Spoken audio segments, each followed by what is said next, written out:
السلام عليكم ورحمة الله تعالى وبركاته.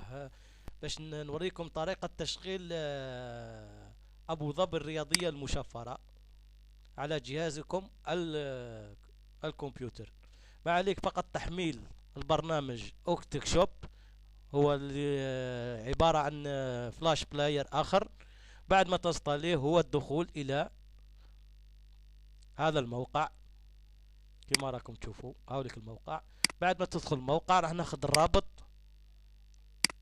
هذا ونضغط كولي ونعمل اونتري. من المدرجات في مباراة جماهيرية بكل معنى الكلمة عزيزي المشاهد. إذا حبيت تغير القناة ما عليك فقط تقدم في الشوط الأول مكان الواحد اثنين ودير عملية اونتري. المزايا طبعا اليوم احنا المزايا السنة هذه مزايا. نعتذر على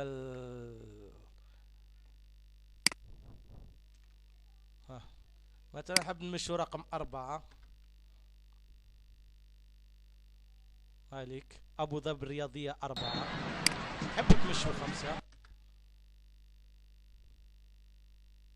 80 ولد متر 91. ما عليكم فقط التركيز عن الفي اي بين.